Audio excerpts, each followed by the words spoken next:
Someone sent me a link about Burkina Faso. I don't know. What do you guys think about Burkina Faso? I believe like one American diaspora, of course, well, diaspora. One American brother was shot there, yeah? Was shot and killed over there. I think that happened maybe a couple of years ago, right? Now, someone sent me a link for the president of like Burkina Faso was inviting people to come. I didn't have a chance to like get into the webinar. It's a webinar because like guys, I've been busy the last couple of days going to doctor's appointment. I want to get it all clear, guys. I want to leave. I'm ready to go. I don't want to be here anymore. I'm ready to go back home. Tanzania. I'm ready to travel. I'm ready to go to Tanga. I get back to Tanzania today. I'm going to plan everything, guys.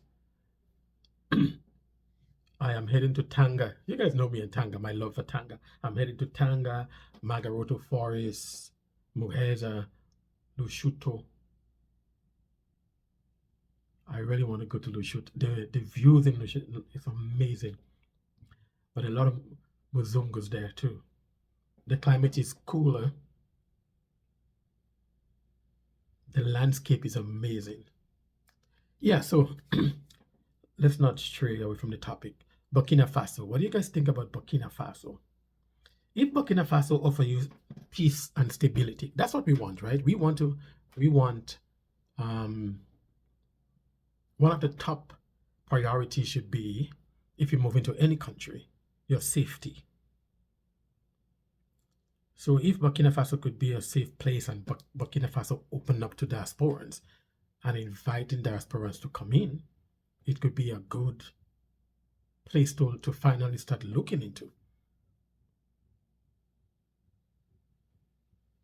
You know, you have to study, you have to do your research, and you have to see what's going on, and you have to see where this new president, what his intentions are for the country, what his visions are for the country, where he's going to take that country. And if you feel comfortable moving there, why not? Guys, listen, you know, I keep telling you this, you know, and I don't think you guys take me seriously, you know. Agriculture. You out in the West right now. You do research. You see, I'm in Toronto, you know, but I'm doing research about goods that you can export. Agriculture crops that you can export. This is where the market is. So if you're in the diaspora and you're thinking about going to Africa and you're thinking about doing business in Africa, guys, look into exporting. You are where you need to find the market. You are where the market is. So you do your research here before you even go to the country in Africa that you're planning to go to. Look and see what crop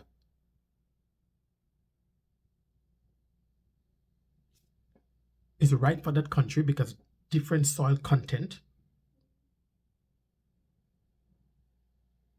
How do I explain this? Different soil content is not right for every single crop. So you may find something that grows in like Tanzania, and when it comes to Ghana or out to West Africa, Burkina Faso or whatever, because of the soil content, it may not be right for that country. So if you want to go to like Burkina Faso, for example, Burundi is really good for bananas, yeah? A lot of bananas from Burundi come into East Africa. The climate is good, the soil content is good for bananas. So while banana might be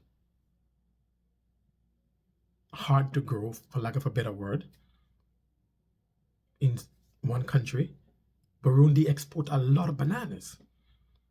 So if you want to go to Burundi right now, I can tell you, go to Burundi and become a banana farmer. You cannot go wrong farming.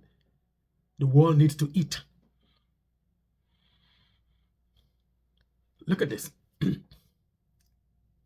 Tanzania has become the second largest maize, like corn, growing country in Africa in the last couple of years. Like, take a look at this.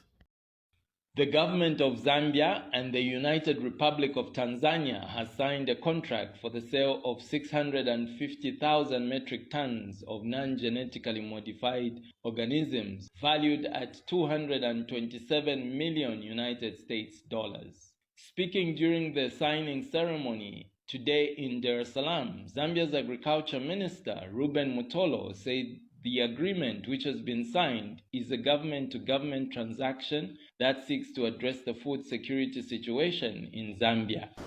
Truckloads of maize from Tanzania have continued to come into the country by road and rail. At the Maize depot, hundreds of imported maize is pouring in and beginning to fill up in the storage sheds available. The Food Reserve Agency Board Chairperson Shures Desai says the pace at which maize stocks from Tanzania is coming into the country is gaining momentum. Already close to 10,000 tons were brought in, and this month of October we are expecting maybe more than 20,000 tons. So this is wonderful. This is good to see African countries, trading with one another.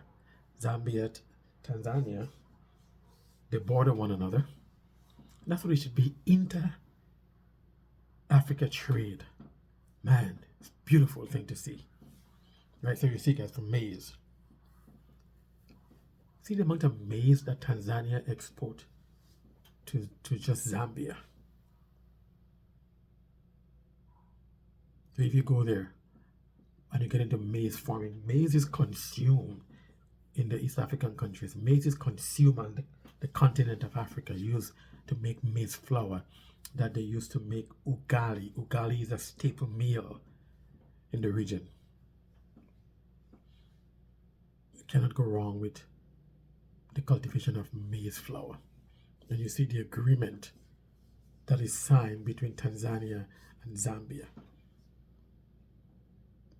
So if you have the desire to get into maize farming, you can get a piece of the pie. It's a wonderful thing, guys. Farming, you cannot go wrong with farming. Can't.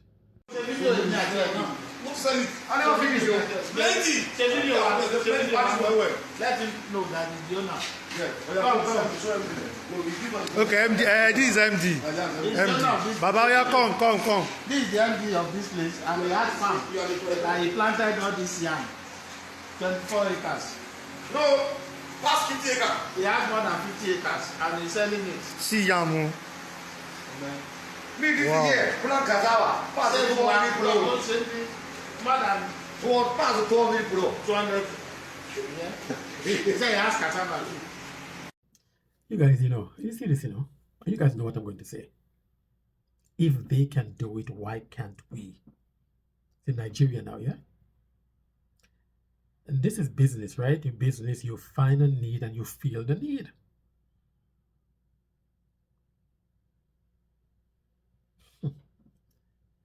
The Chinese are in Nigeria. You guys know Nigerians eat a lot of yam.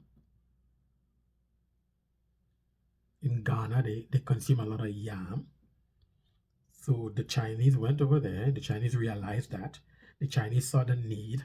Look at it. The Chinese don't eat yam. What the hell does the Chinese know about yam? If I'm wrong, tell me I'm wrong. What the hell does the Chinese know about yam? You see that barn? It's stashed with yam. Yam is a hot commodity in West Africa. I don't see that type of yam in like Tanzania. I've been looking for it, but I haven't seen it.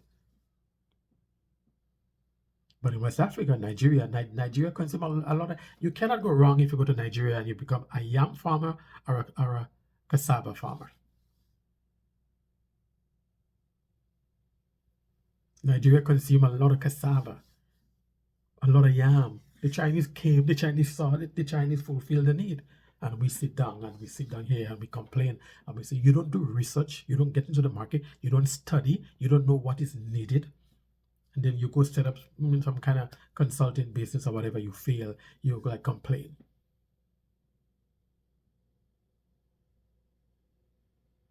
The Chinese are doing it in Nigeria and they're winning, and before you know it, they might be the biggest yam farmers in Nigeria.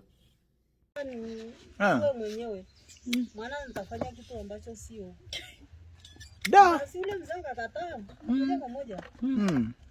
Yaani nakwambia kitu alichofanya yule mzee. Akipita kwenye shamba lako kama lina mahindi. Da. Anafukua. Wewe mpige akikuta kuku. Unaona yeye. Wow. Jameni. Kichwa kimeruka tu. Oh my God. Jameni. Jamani. Kuna watu wenye uchawi kutosha. Mimi nimemshangaa. Hapa Tanzania? Sisi wa Kenya hatuna, yani okay yako lakini si mengi sana. Sasa mimi Tanzania huku nasikia ukifanyia. So I did a video on avocados already. You can go back into my a couple of months and you'll see I did a video on the avocado industry and I broke it down. So this is just I'm just going to touch on it, briefly. But avocados in Tanzania now and Kenya is green gold. Like Tanzania has been knocking on the Chinese door for years to like get into the Chinese market for Tanzanian avocado. They finally did. Especially the variety called Hass. This is what the market needs. There's a shortage of Hass avocado in the market. So if you go to Tanzania, you go to Africa where the climate is good and you decided to become an avocado farmer, yeah, you're going to have to wait a couple of years, but you're thinking about it as long-term investment. You're not going to get a quick turnover.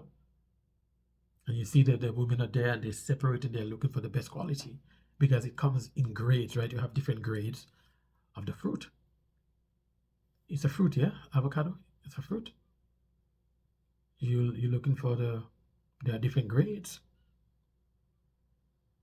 Guys, avocado is hot. Avocado is gold. Green gold. I'm stuffy, guys. It's cold. I think I'm coming down with the flu. So again, you cannot go wrong with an agriculture sector. You decide to move to Africa, you're looking to get into business, guys, look into, I talked about sunflower before, sunflower. Tanzania consume a lot of sunflower oil, yeah? Right now, Tanzania is only producing 180,000 tons. The market needs 360,000 tons. The shortage comes in from like Turkey and other places, right? It's imported, right? Tanzania will need by the year 2030 almost 600,000 tons of sunflower oil. You look at the deficit, you look at what is being produced, you look at the deficit, and you'll be like, damn, this is a good industry for me to get into. So if I go to Tanzania, get yourself to Singida, the nation's capital, Dodoma. Those are the regions of Tanzania where sunflower is grown. Right, because different region, the soil content has, different crop grows in different region. Because you know what the market needs, you know what the market has, what it needs, and the projection. And you realize, yeah, see, you find the need, you feel the need.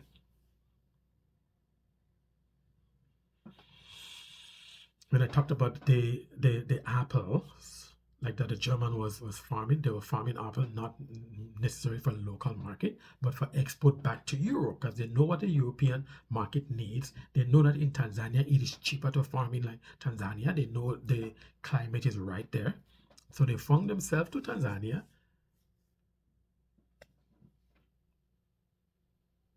producing a lot of apples that they're shipping back to Europe. You find the need, you feel the need. This is African Jumpy. Thank you for watching this video, guys. I hope it was informative. I hope it sparked something in you that you would take you on a journey. Do your research. Find the need, feel the need. If it's your first time here, thank you for being here. Don't forget, guys, to please give the video a like. 70% of my viewers are not subscribers. Just take this finger, guys. It don't take much, it costs nothing. Take this finger and just push that subscribe button. Let's grow. 2,800 of you watch my videos subscribe to my YouTube channel. Sorry, I appreciate each and every one of you. Leave a comment, leave a like, share the video. Until next time, bye for now.